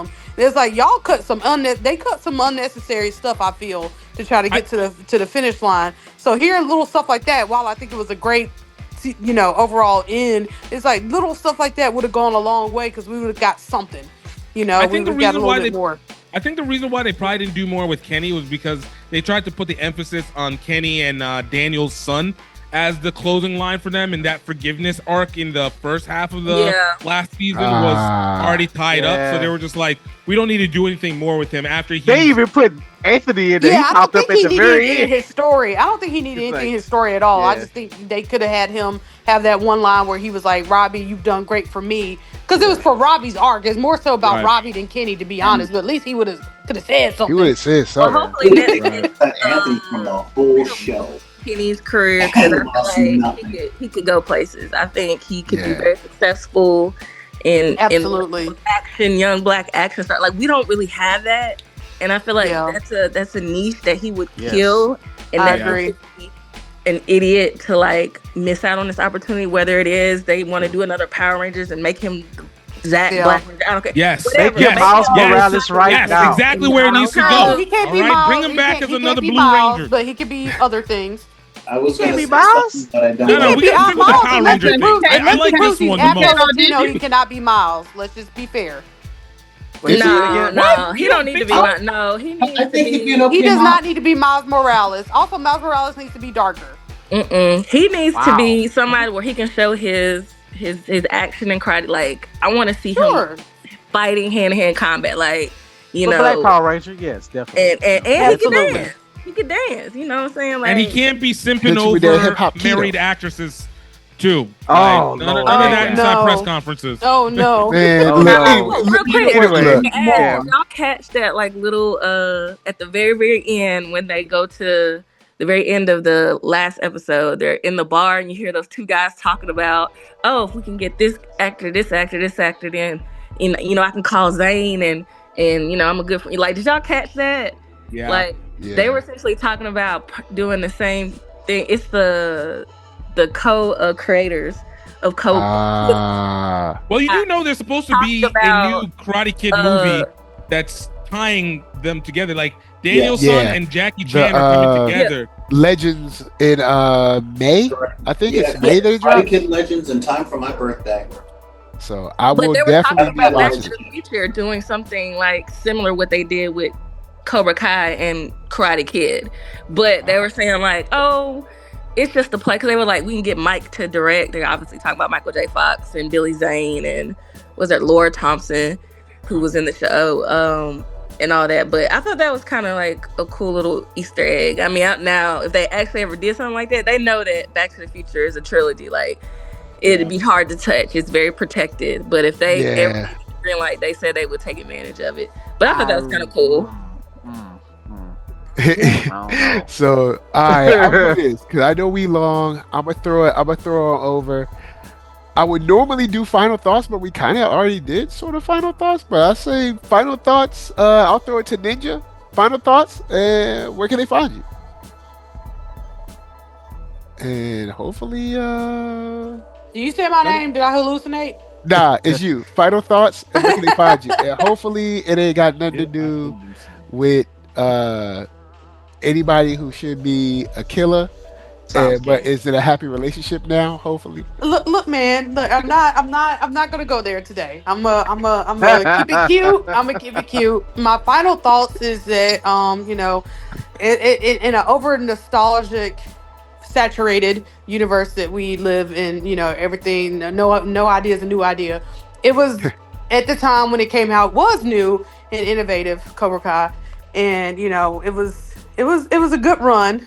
I definitely would recommend it overall. And I think the main thing that one of the main things that stuck out with me in this last half of the last season is that it was said that, like, it's good to have the heroes. The heroes should always be there, but also know there's always going to be that dojo. There's always going to be that sensei that's going to not lead someone down the wrong path. There's always going to be there. So there's always going to be, and we saw that and it alluded to without going into it, and I thought that was nice. Like, there's always going to be an Iron Dragons. There's always going to be a Wolf Sensei. There's always going to be a Silver, right? And so that's like a way to allude that that's always going to be there. So the universe can always continue, but it's like, it's never going to just be a nice little bow on it and be done.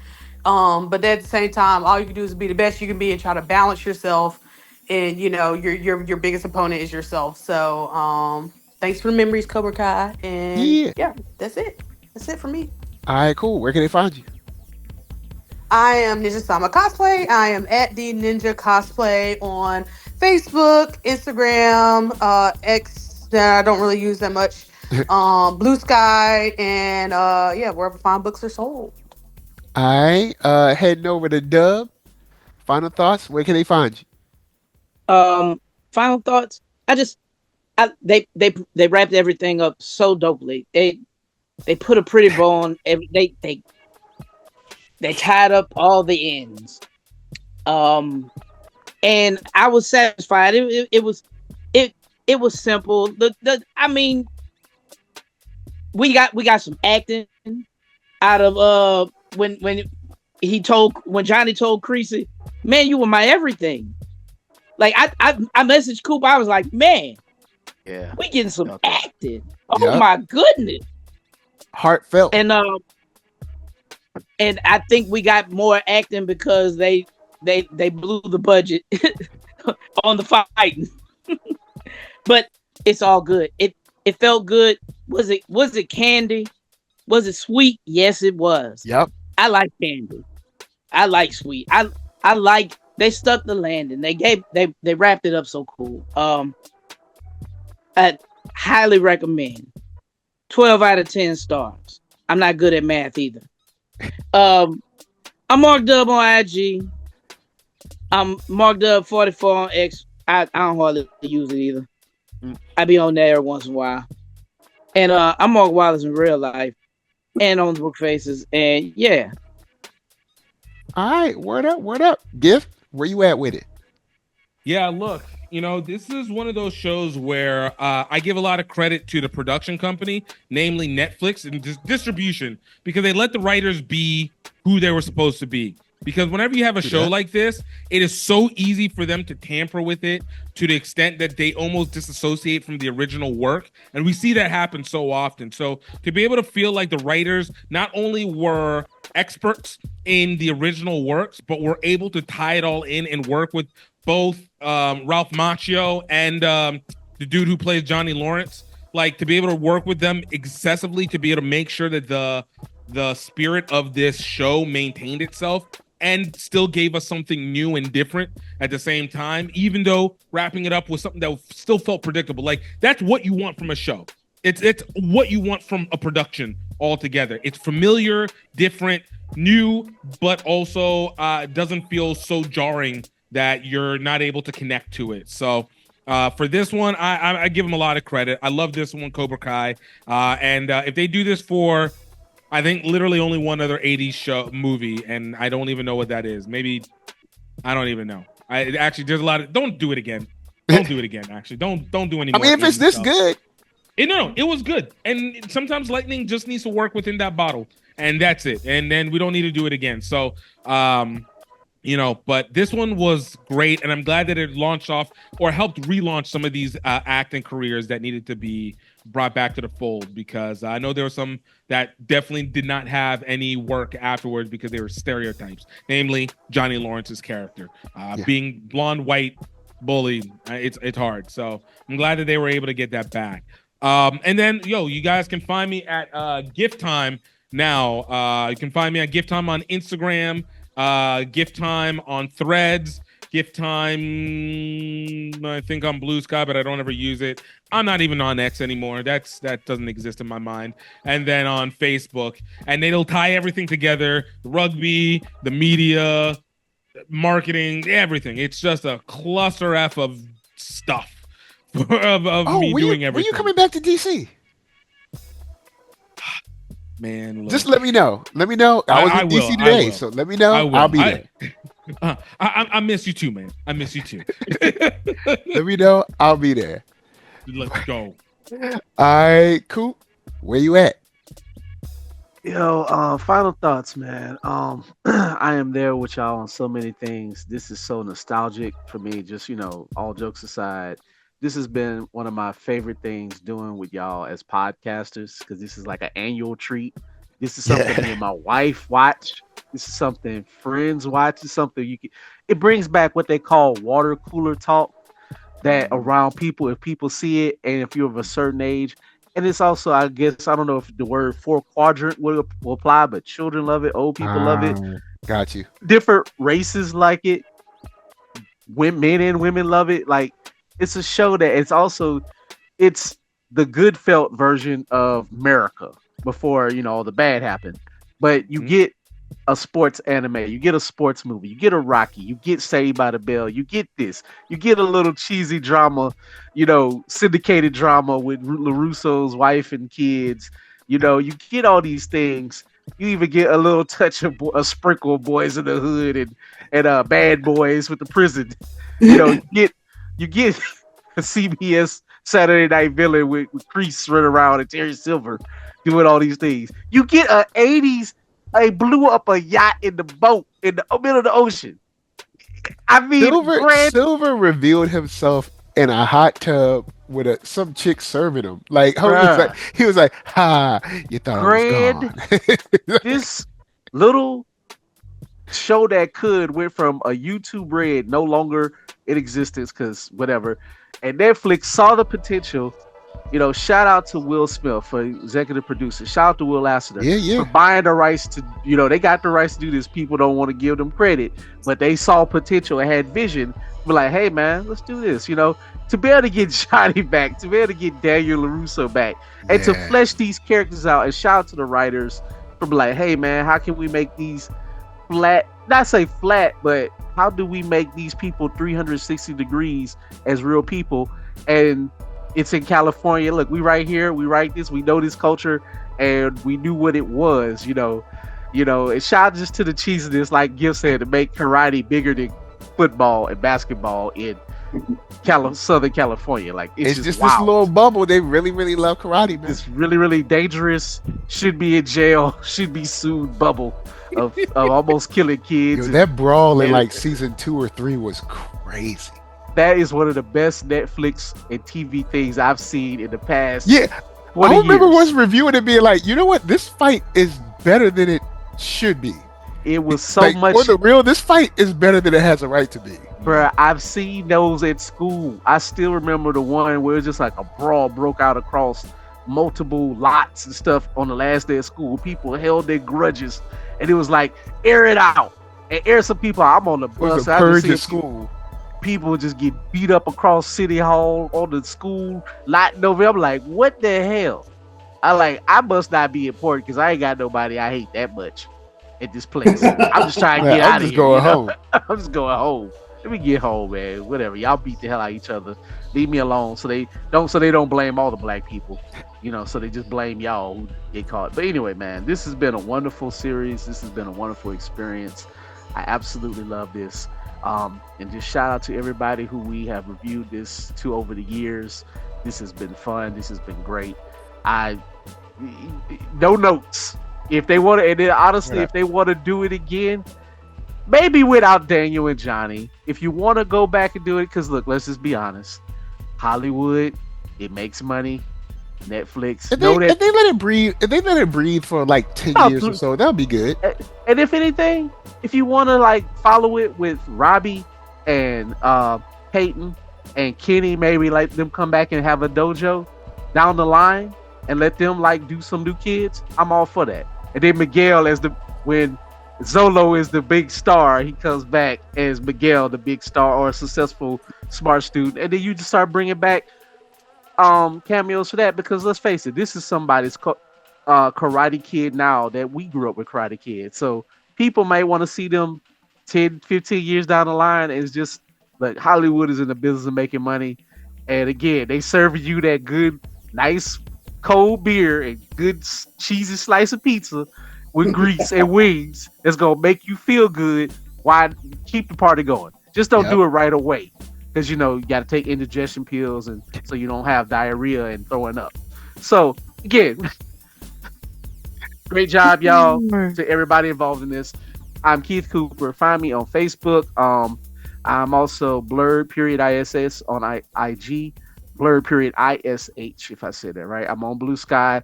I need to post a little bit more there, but I'm not trying to beat you over the head. Follow me there too. X, not really. Also, I'm on Facebook business page. You can contact me anywhere of those areas. DM me if you got a event you want me to do that's close by. Not flying for a long time. I ain't got no money. I might could drive about 3 to 5 hours. Ooh. Hit me up if you got a con or something. He going far. Things. Depends. I got to plan it in advance, like, but no flying.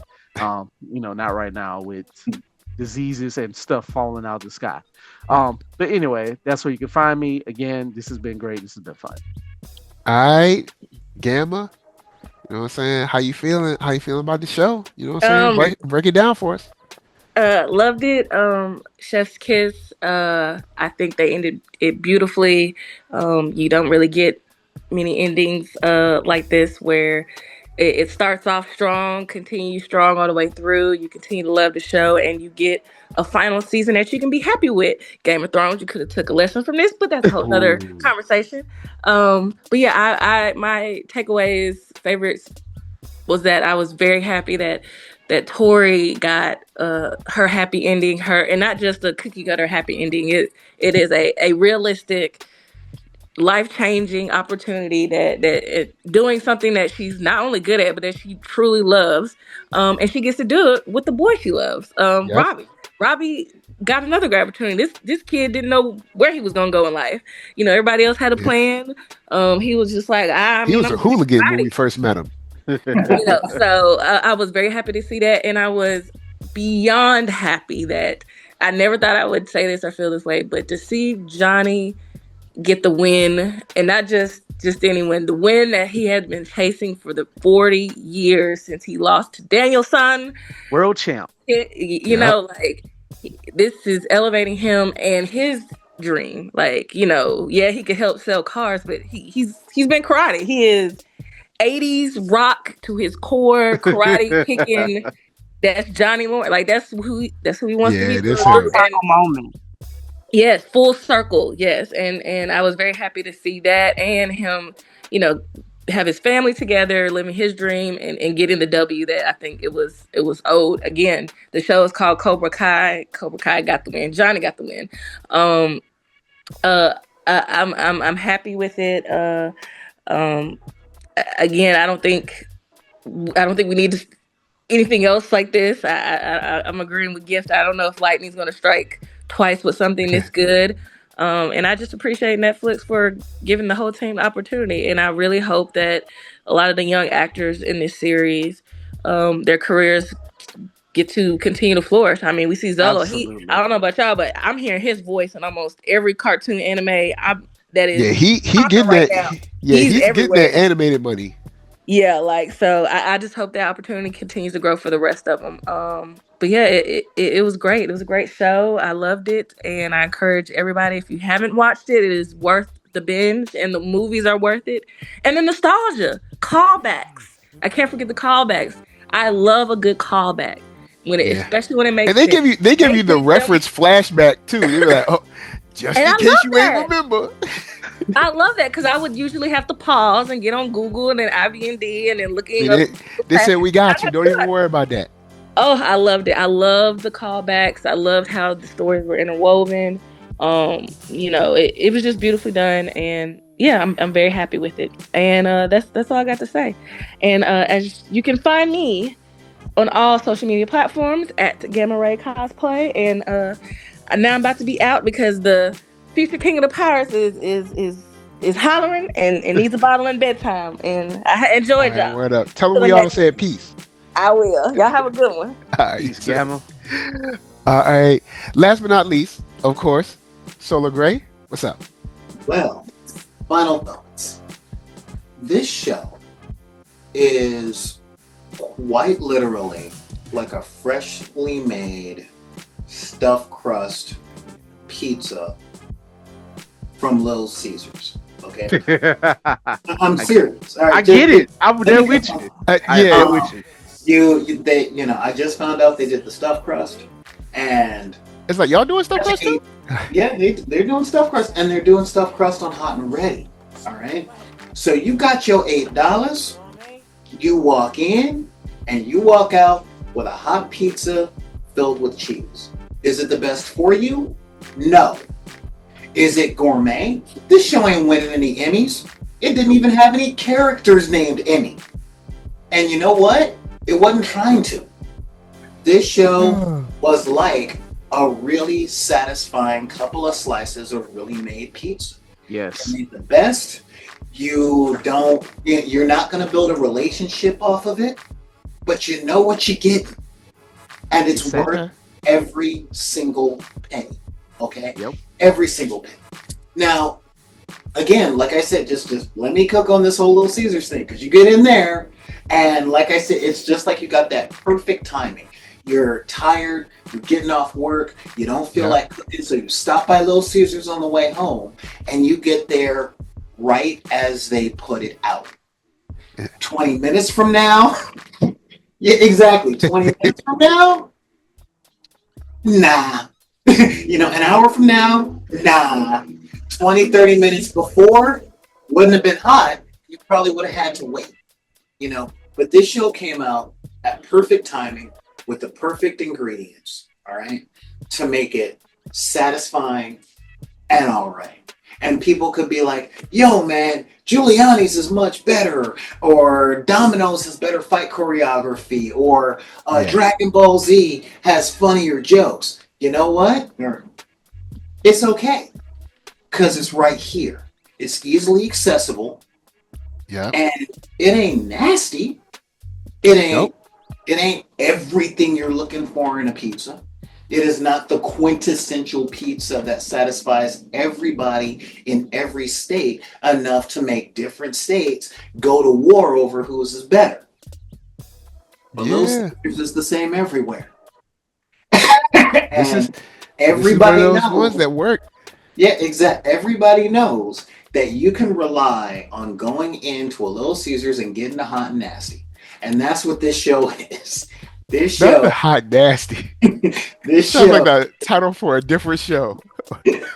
No, this show is just like getting at Domino or getting to Little Caesars at just the right time when the hot and readies are fresh made, and you can just pay your $8 plus your state applicable tax and walk out with a hot meal, and that's it. And you're fine. It ain't great. You're not writing home about it. You don't do it before a date. But you know what? It is exactly what it needs to be when it needs to be that. All right? Okay. This is a solid 7. Could it be better? Yes. It could have treated the black folks better. It could have had better cinematography. It could have had better dialogue. But you know what?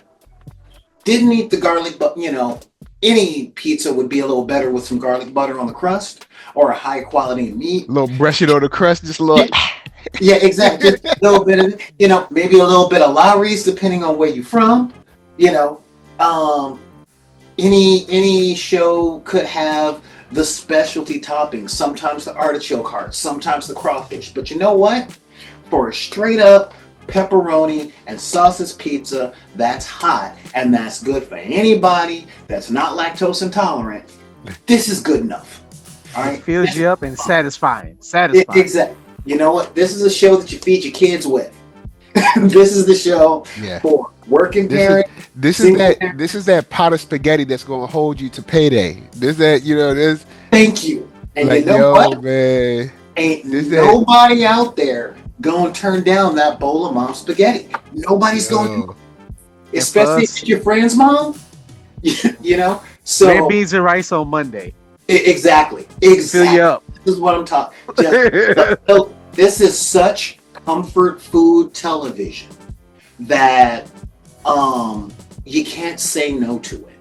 You can be like, I don't really feel like that right now, and then you get the smell. You start watching one episode. All right, let me get a slice. And it's like, all right, fine. Exactly. So, all in all, again, this show ain't winning the Emmys, and it doesn't need to. It knows exactly what it wants to be. It was a bunch of TV writers and fans got together and made a sequel, and it turned out to be the perfect ending to a franchise. Okay? Yeah. I don't need any more Karate Kid. I don't need any more in this universe. I'm fine. If they do make something, we'll find out once the box opens and I smell it, and I'll be like, is that a little Jackie Chan in there? Yeah, we gonna see what happens in May. Yeah, but if I don't get it, that's fine. You know what? I'm already full. I had 3 slices. It was stuffed crust, and it was still hot out the oven, and I'm cool. I'm absolutely cool. And this is, in all honesty, the way that I think every TV show should end. It's the same way that Sons of Anarchy end. It's the same way that Breaking Bad ended. It was like, cool, we're done. This is it. We're done. We're finished. Are we satisfied? Yes. Could it have been better? Sure. Could it have been worse? Yes. Oh, yeah. Definitely. Okay. We're not talking about Julio's Pizza. we ain't talking about La Pizza Loca. Great. You get 2 giant pizzas, but you don't want them. We're not even talking about cafeteria food pizza. Oh. You know what I'm talking about. Oh. No, this is straight up Little Caesars, hot and ready, right out the oven. You feel me? And that's really That's all I can ask for. It was entertaining. It was fun. I laughed. I cried a little bit. I was invested in characters. I started off not liking some characters, came around on a bunch of others, and it's cool. Yeah. It had a few life lessons. They sprinkled in the "you see Timmy" moments, and because when we first met, you were wearing Pepto Bismol with a hat. We had a few of those moments. We had a couple of moments of hey man, what dojo are you fighting for? Cobra Kai. And what does not exist in this dojo? It's like, what? All right, cool. Yeah, I'm with that. So all in all, this show was fine. It was absolutely fine. If you ain't got nothing to do and all your friends are busy and you don't want to feel like you wasted a day, you can easily binge a whole season, any of the seasons from this show. And it was consistently hot and ready throughout all 7 seasons. All 7 seasons. Yeah. So yeah, I'm with that. So yeah, and you guys can find me at Back in the Deck. That's BACKINTHEDECK on Instagram, on Blue Sky, on Threads. All right, and of course, at twitch.tv/BID_P. Follow there, and you'll get the announcements when I start doing my live casting. All right. But yeah, so with that, that's what I gotta say. Just straight up hot and ready, and I'm cool. Then all right, on my end, I'll say, on my end, I'll say this. This is the most 10 out of 10 out of 100 out of 10 7.5 show ever. Okay. This is the most perfect. 10 million out of 10, 7.5 ever. But then when you look at their budget, you're like, no, actually, this ain't a 7.5. Like y'all made a way out of no way with this show. Okay, yeah. Because honestly, I remember when I heard the idea of the show, I was like, this is stupid. I don't want to watch it. So, yeah. Thank you guys, all of y'all that put y'all work in, whether you were gaffers or whether you were actors, writers, whatever, y'all did it. Y'all did it. Y'all landed the plane on forgiveness, on reconciliation, on redemption, and with happy endings. So hey, look, we good. Yeah. We good. We don't need nothing else. So, I guess with that said, NERD, SOUL, Facebook, Instagram, Twitter, TikTok, podcast, all that jazz, Blue Sky, and until the next time that you have to sign up for the Sekai Taikai, we're just saying, peace. See you guys.